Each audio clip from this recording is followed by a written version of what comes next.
clés. Laissez-moi vous donner 3 clés. 3 clés pour vous aider. 3 clés pour prendre des décisions sages. Numéro 1. S'assurer que vous avez étudié le résultat de la décision avant de la prendre. Vous assurez que vous avez étudié le résultat biblique de la décision avant de la prendre. L'une des premières clés pour marcher dans la sagesse, étudier le résultat biblique de cette décision. Puis, prenez la décision. Si vous pouvez vous contenter du résultat biblique de cette décision, alors allez-y avec plaisir. Prenez cette décision. Sinon, il est bon de l'examiner attentivement. Numéro 2. Appliquez la loi de la foi et de la patience pour prendre les décisions du destin.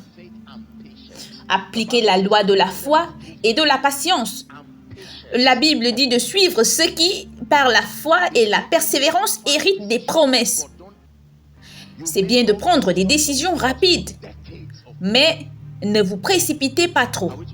Si vous prenez de mauvaises décisions, elles vous coûteront des décennies de douleur. Sommes-nous ensemble? Numéro 1, c'est quoi? Oui, cela signifie que si quelqu'un vous propose une décision, ne demandez pas à la personne sur la qualité de la décision. Demandez-lui de défendre quel sera le résultat de cette décision. Si vous ne savez pas quel sera le résultat de la décision, ne prenez pas la décision. Prenez les décisions uniquement lorsque vous comprenez quels sont leurs résultats et que vous êtes satisfait des résultats. Puis, numéro 2, appliquez la loi de la foi et de la patience.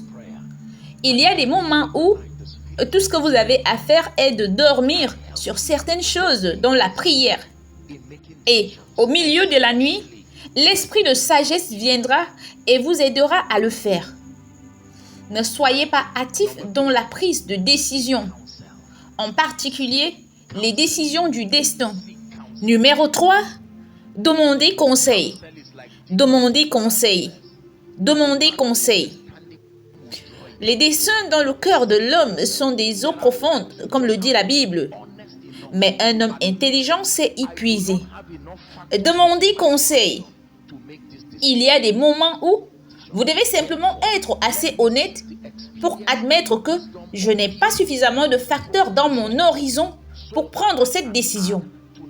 Pour ce faire, je dois rechercher l'expérience et la sagesse des personnes ayant des résultats prouvés, afin que je puisse y ajouter et maintenant bien prendre ma décision de manière ultime. C'est vous qui prendrez la décision, mais être guidé est une bénédiction. Et personne ne dépasse le besoin d'être guidé. Comprenez-vous ce que je dis maintenant? Ne soyez pas hâtif à prendre des décisions. Quelqu'un a perdu beaucoup d'argent cette année parce qu'il a juste rencontré quelques personnes. Et elles lui ont dit qu'elles voulaient vendre une propriété quelque part. Il était tellement excité, ils lui ont dit « Est-ce que vous la prenez d'ici demain ou la semaine prochaine? Les choses vont changer. » Et dans la précipitation, il a juste emporté de l'argent qui n'était pas le sien et leur a donné. Seulement pour réaliser qu'une chose a conduit à une autre et toutes les histoires qui suivent. Maintenant, éventuellement, peut-être que l'intervention de la police l'aidera à récupérer son argent. Mais je vous assure qu'il ne sera plus le même. Vous pouvez récupérer l'argent, mais vous ne pouvez pas récupérer le temps et le stress émotionnel et tout ce que vous auriez vécu. Si cet homme avait un partenaire d'affaires, même après avoir récupéré cet argent, le partenaire d'affaires travaillera-t-il encore avec lui? Déjà, j'ai vu ta décision. Regarde comment tu m'as exposé. J'ai vu là où elle m'a mené. Je ne suis plus prêt à suivre cette route. Alors, vas-y en paix. Que tout le monde dise la sagesse. Dans une minute, vous allez poser vos mains sur votre tête et pleurer devant le Dieu du ciel. Dans une minute. dans une minute. Pour certains d'entre vous, je voudrais que vous l'admettiez. Seigneur, j'ai vraiment besoin de la sagesse de Dieu dans ma vie. Je sais qu'il y a une insuffisance de sagesse. Et alors, dans cette rencontre de ce soir, je désire la sagesse. S'il vous plaît, priez. Certains d'entre vous, sauf pour la réunion de ce soir, vous êtes sur le point de prendre une décision coûteuse. Cela doit être basé sur les Écritures. Vous devez avoir conscience du résultat.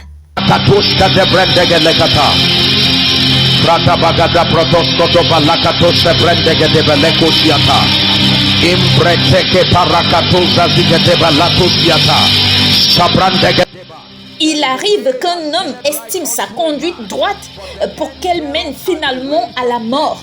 Seigneur, je ne veux pas vivre ma vie dans les regrets et la douleur quand ta parole est là pour moi, quand le Saint-Esprit est là pour moi, quand l'Esprit de vérité sera venu, il vous conduira dans la vérité entière au nom de Jésus. Écoutez-moi, il est vrai que les décisions décident du destin. Le prochain niveau de votre vie est à la merci de vos décisions. Et vos décisions sont à la merci de la manifestation de la sagesse que vous avez. Grande sagesse, décision supérieure. Plus de résultats supérieurs. Cette année, lorsque nous avons commencé à Abuja, une université venant de Floride et des gens très merveilleux et bien intentionnés sont venus et ont été tellement impressionnés par ce que faisait l'école du ministère. Et une délégation a été envoyée de Floride pour venir et ils ont dit, écoutez, nous voulons établir un partenariat avec l'école du ministère de Koinonia, aider à développer un modèle afin que nous puissions avoir un système où, de l'école du ministère de Koinonia, il serait possible pour certains de vos étudiants d'avoir directement accès aux États-Unis. Et vous savez, ils peuvent continuer leurs études, ils peuvent faire tout cela et puis un plus grand sentiment d'accréditation. Maintenant, il n'y a personne qui fuira une telle offre, même si ce n'est pas pour vous-même. Imaginez l'opportunité et combien de personnes. Imaginez le lien avec les anciens élèves. Imaginez maintenant, utilisez cela comme base même pour votre visa. Vous le voyez maintenant?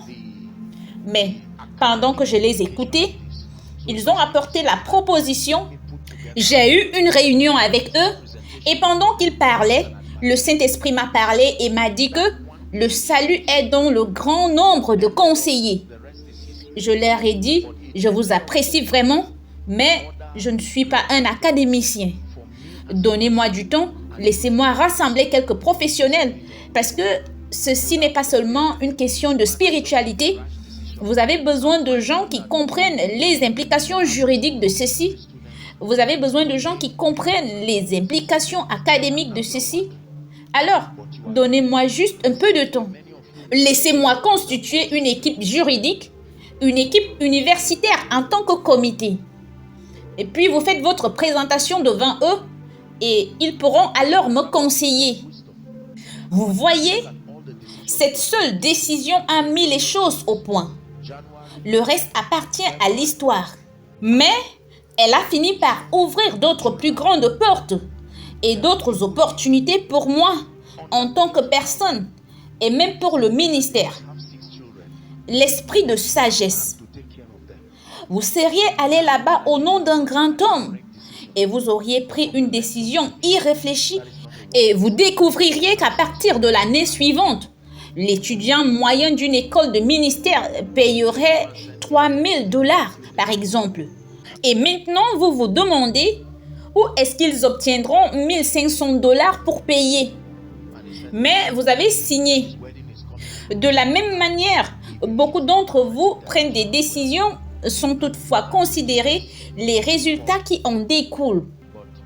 Avant de conclure sur la question de la sagesse, je veux que vous examiniez toutes les décisions que vous avez prises cette année.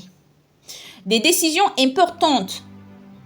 Janvier, février, mars, avril, mai, juin, juillet, août, septembre. Il y a des gens vivant avec un salaire de 20 000 qui ont décidé d'avoir 6 enfants sans aucun plan pour s'en occuper.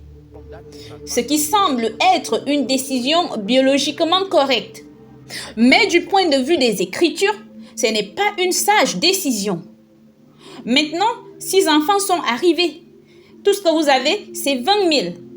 Le petit boulot avec lequel tu gérais, ils t'ont chassé. Il y a un monsieur qui m'a envoyé un texto. Je crois que c'était il y a quelques jours. Il a dit que la date de son mariage approchait. Et il a dit qu'il croit à la dimension prophétique de la richesse. Et qu'il voudrait que je l'annonce simplement. Et tout cela. Et j'ai dit d'accord, pas de problème. Je prierai pour toi. Mais qu'as-tu fait? Et il a dit qu'il était un homme de foi. Vous savez, cette compréhension erronée de la foi. Mais je lui ai demandé en toute honnêteté, j'ai dit qu'il n'y avait pas de problème pour le mariage. Les gens peuvent vous aider. Les gens peuvent se rassembler et vous aider. Mais que se passe-t-il après? Que fait la dame? Je l'ai un peu interviewé et j'ai découvert que, même dans cette position désavantageuse, il était la personne la plus privilégiée d'une famille de 7 personnes. Je n'ai pas besoin de prophétie, ce type va souffrir. Cette pauvre fille souffrira avec lui et leur famille. Maintenant, ça, ce sont les décisions que les gens prennent. Et ensuite, ils regardent en arrière et commencent à blâmer Dieu. Parce que personne n'a pris la peine de construire. C'est l'Écriture qui devrait venir vous donner du soutien. Vous devriez d'abord vous asseoir et compter les coups si vous avez ce qu'il faut pour terminer. Sommes-nous ensemble maintenant? La décision. Qu'en est-il des gens qui se sont juste levés comme ça? Ils avaient un boulot où ils gagnaient 50 à 60 000. Et sans aucun conseil, ils ont juste dit « je suis fatigué ». Je suis allé à un séminaire ou alors j'ai écouté quelque chose. Vous savez, j'ai regardé une vidéo en ligne ou ailleurs et je suis prêt à prendre mon destin en main. Et ils ont juste quitté le travail. Pas de travail, pas d'affaires. Et ils sont juste assis comme ça. Pas de travail et pas d'affaires. Ils sont juste assis. Vous gagnez 60 000 et sans aucune épargne à cause d'une vie insouciante. Vous avez simplement pris votre décision et avez dit « je sais que mon Rédempteur vit ». Les mauvaises décisions, vous voyez cela maintenant? Qu'en est-il des familles ou personnes qui n'ont peut-être pas un bon niveau financier, mais qui se lèvent et disent « j'irai vivre à Lagos, à Port Harcourt, à Abuja, Londres ou en Amérique ». C'est différent si Dieu vous le révèle et vous demande d'y aller. Les gens se lèvent juste comme ça et on les expulse dans la honte et la douleur.